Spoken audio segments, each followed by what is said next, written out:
from the first chapter of Luke, beginning at verse 5. During the rule of King Herod of Judea, there was a priest named Zechariah who belonged to the priestly division of Abijah. His wife, Elizabeth, was a descendant of Aaron.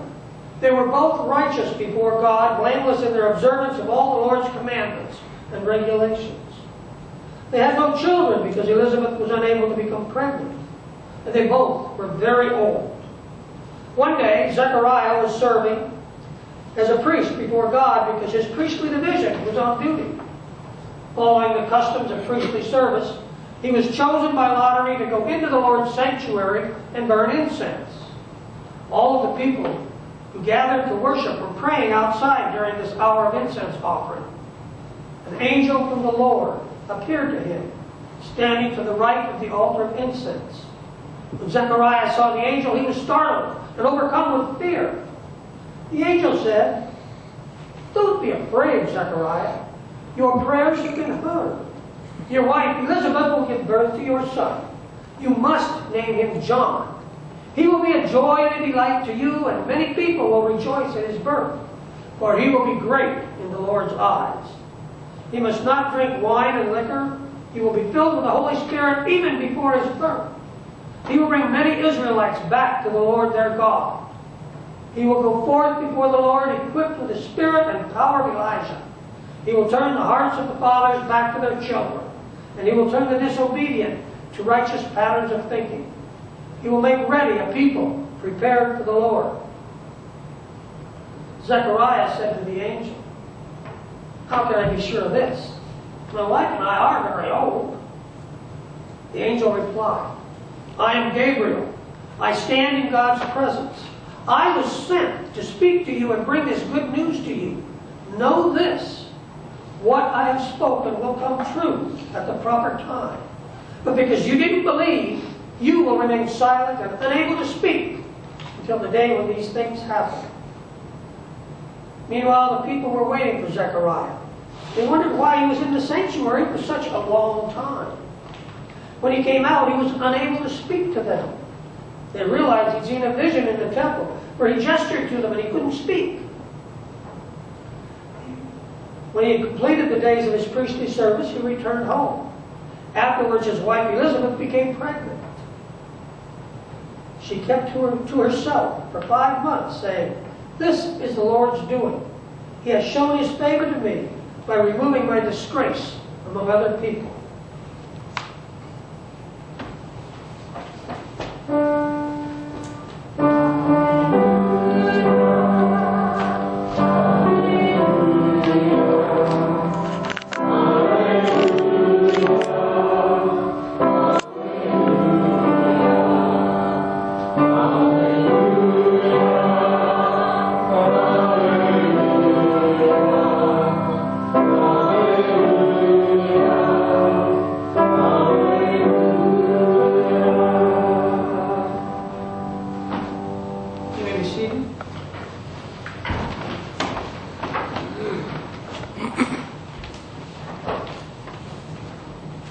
My dear wife has from time to time described me, of all people, as being a bit on the stubborn side. The phrase she uses is something like, "You make a Missouri mule seem compliant." Well, I may be a bit set in my ways, but I do like to think that I would at least recognize, listen to, and believe an angel should one appear to me. Not so Zechariah. As we heard, he was a priest in the order of Abijah. And he was old at the time of the story, and he and his wife had failed at one of the most important cultural requirements of the day. They were childless. In Israel and among Oriental people generally, barrenness was a woman and a family's greatest misfortune. The highest sanctions of religion and patriotism blessed the fruitful woman because children were necessary for the perpetuation of the tribe and its religion. Indeed, barrenness was considered some kind of a punishment. Though for the life of him, Zechariah could not figure out why he was being punished. Some scholars suggest that by this time, probably the only time in his life that he would serve at the temple, his faith had already been reduced to a mere repetition of the prescribed rituals. He's basically just going through the motions. There's a lot of folks like that. You probably know some of them. Every Sunday, find them in church. They start and end their day with prayer. They treat others as they want to be treated. And they even go out of their way to do good and aid and assist those in need. Yet, in their hearts, there's no fire. They even contemplate why they do all these things. Maybe it's like my daddy told me, there's some things you do just because you got to do them. Zechariah, going through the motions, was what one did, simply because one was born a priest. And so, when the order of Abijah was called, Zechariah dutifully reported to the temple, where he offered sacrifices, adjudicated legal matters, pronounced blessings over the people, and performed the other priestly tasks. Then one day, he hit the lottery, you might say. Because there were so many priests, they only got to serve for a month at a time, each order, and there were so many that you didn't get to serve very often.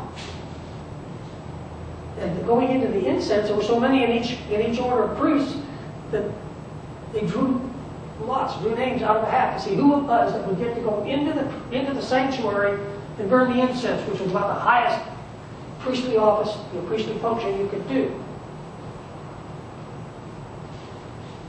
The sanctuary was the most sacred part of the temple. It was an impressively high building of white stone, some of which were 36 feet long and 18 feet wide and 12 feet high. The building had a vestibule and 2 halls. And the first hall was the holy place. No one could go in there except the priests, twice a day, to burn the incense.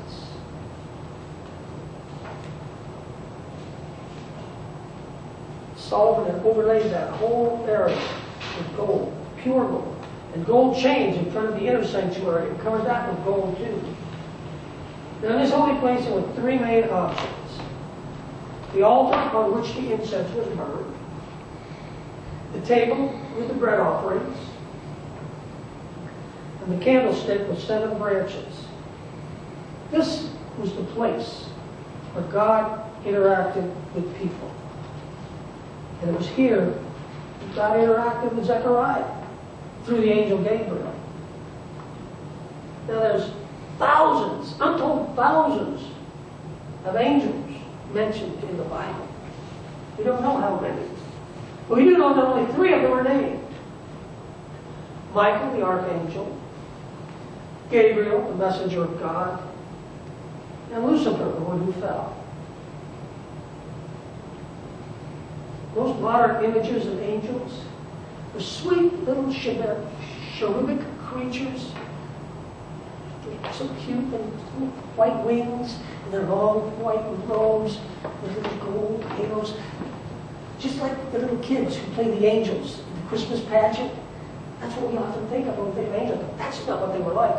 You heard what George read this morning about the angel holding up his sword and blocking the path.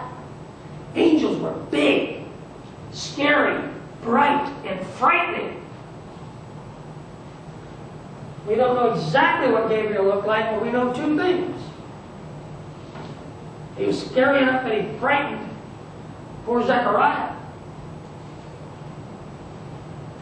And that he was recognizable as an angel.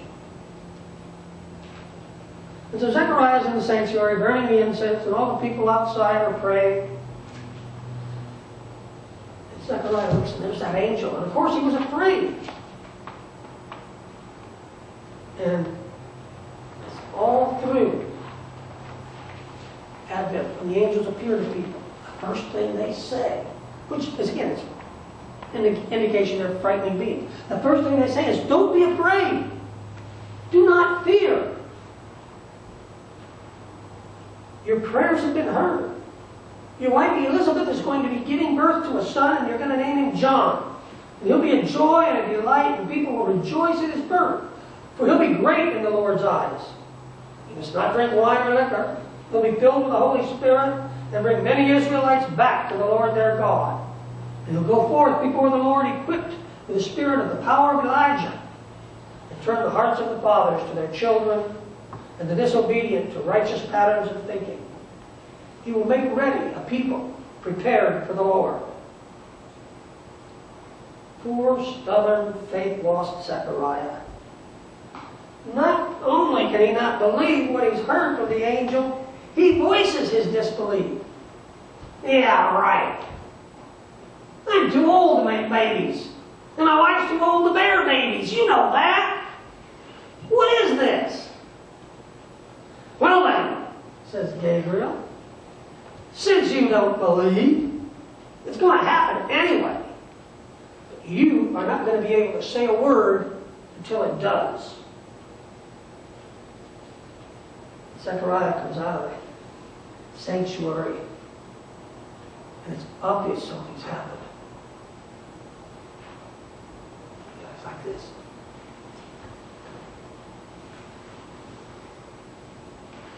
He couldn't talk. He could only gesture. And they realized he'd seen some kind of a vision. Now, I don't know how Zechariah explained this to Elizabeth. But Gabriel was right. And Lady Elizabeth soon found herself pregnant. And for 5 months she didn't leave the house, saying, "What the Lord has done for me will keep people from looking down on me." Even when we doubt God, even when our faith is reduced to simply going through the motions, God does not give up on us. Even though we may think God doesn't hear our prayers, they're just empty recitations that we say because when I was a little kid, my mama made me kneel beside my bed and say, "Our Father who art in heaven, hallowed be thy name," every night. And so I just still do it.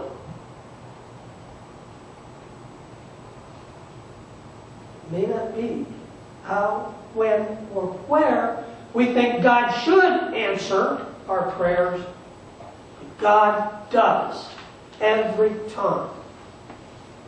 Somewhere, deep down in the bottom of his soul, Zechariah found the faith to recognize Gabriel and the courage to ask how.